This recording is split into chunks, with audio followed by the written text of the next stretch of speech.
Hey everyone, Grant here from Scissorboy. And I'm Sherry Lynn. And today we're meeting with Feisal Qureshi. We're going to be talking about the art of blow drying, hairbrushing 101 with Raincry Brushes, as well as we're going to check out the hottest new looks for this season. Stay tuned.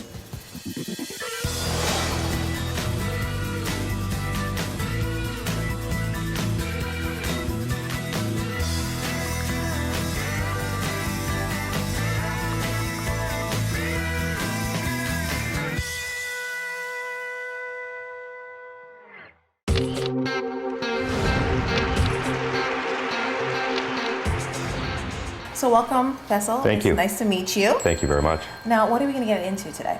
Today we're going to understand the basics of blow drying and getting into a little bit more detail about brushes and what brushes to use, what styling products to use as well. What I'm going to be doing first and foremost is I'm going to just take a 1-inch section just over the ear so I could demonstrate sort of the very basic technique. Now the ceramic smoothing brushes are a little bit unique in the sense that they have the ceramic plate that's designed to be able to radiate heat off of. And so the idea here is really to be able to take that section of hair and to be able to give it a half turn in through the root area. And when you're pulling it straight, all you want to be able to do is just really just sort of pull that brush down. As you get more and more heat in through the plate, what you'll find is that the plate itself will heat up, allowing for faster, quicker blow dries. All right, and it's important to remember the general rule of thumb is if you were looking for something straight and smooth, you want to be able to pull that brush downwards towards your shoulders. Now, there's a bit of a trick here as well, because as you can see, almost everybody has a little bit of this breakage in around their hairline.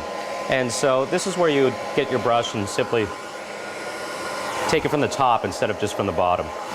Okay, giving it a little bit of heat. But basically, that's all you really have to end up doing to achieve something that's soft and straight. It shouldn't take much more time than that. And what we've done is we prepped this with Hold Miracle, which is another great Osis mousse, just to be able to get some volume. Now, the fundamental difference between the smooth and the volume, especially root volume, is the direction. We spoke a lot about having to pull that brush down towards your shoulders. Well, this time around, what you're going to be able to do is you're going to want to pull that brush up, away from your shoulders, henceforth applying a little bit of that root volume that you want. Now, in addition to that, though, you could also roll that brush down to achieve a little bit more volume. Okay. All right? The Hold Miracle is a great mousse, and in doing so, what you'll find is after which time you get this great little sort of volume in through there. And it's also very It's very, very movable, very, very soft. Heat is almost like forming hair.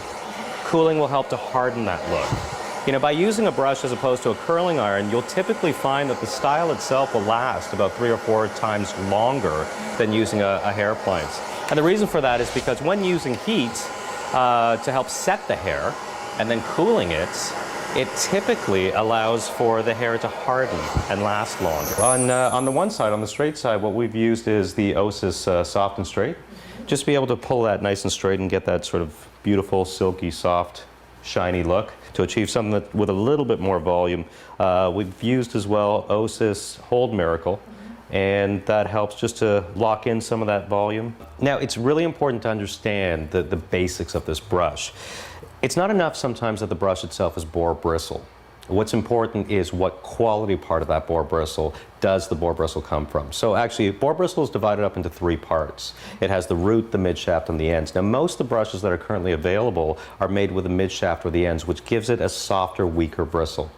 As a result, there's a lot more bristles in that, and that's why your brush will typically get caught. Okay. Raincry brushes are only made with the root part of the boar bristle, which is the best quality portion and also the strongest part of the bristle itself. It's a finishing product, and when you apply it into your hair, or your hands rather, you simply rub it through, and that powder actually turns into a bit of a liquid. Oh, wonderful. And so you can run that through the hair a little bit. And now utilizing your boar bristle brush, you're going to want to be able to distribute that throughout the hair. Now again, just for reference sake, I'm going to take a couple of sections here and blow dry them smooth, again using the same techniques that I showed you in the first segment. And in the cooling process, you could still end up getting a lot of those volumizing sort of techniques that we saw that first time around. What's also really interesting, and I'm sure some hairstylists out there can relate to this, is that with the softer, weaker part of the bristle, there's all kinds of witchcraft and sorcery that we sometimes adhere to try to make those bristles tougher.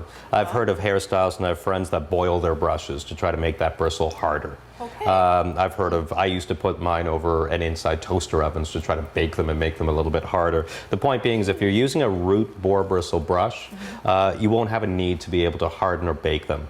Any brush will typically take about 3 to 4 blow dries before they start to hit their optimal performance levels. But some of the softer, weaker brushes will take upwards of 3 to 4 months worth of blow drying before you will end up getting the optimal performance level. And that has largely to do with the quality of the bristle. And so I'm going to show you utilizing the techniques that we first saw. We talked in the last segment a lot about natural bristle brushes. I'm going to be using specifically a curling or a volumizing brush. And just by heating up the brush and making sure you're rolling the hair into or rolling the section of hair into the brush. Again, I'm utilizing it like an actual hot iron or a roller. And you also notice that these are channeled, so it allows for that proper alignment of the hair. Sometimes if we get a bit careless, we can get those rat tails because it's not being wrapped in properly. And all we're really going to do is just roll that in, close to the root, and move on to the next section. So extremely versatile. And at this point in time, then I'd move on to a final and last minute finishing spray. So what are we using right there? Again, it's Glamour Queen. Glamour Queen. And you want it to look fairly unstructured, almost what I like to call beach hair. Okay. You know, that messy, sort of tendrily, kind of sexy sort of hair. So 3 products. Body Meat for the extra oomph, right? For Extra oomph. The Glamour Queen is sort of your setting, styling, sort of all-purpose kind of product. Right. And then you have the Dusted just to help add a little bit of refinement, a little bit of texture in through the hair. And then again, you're going back to the Glamour Queen just to help sort of set it and help it look a little bit more natural and what have you.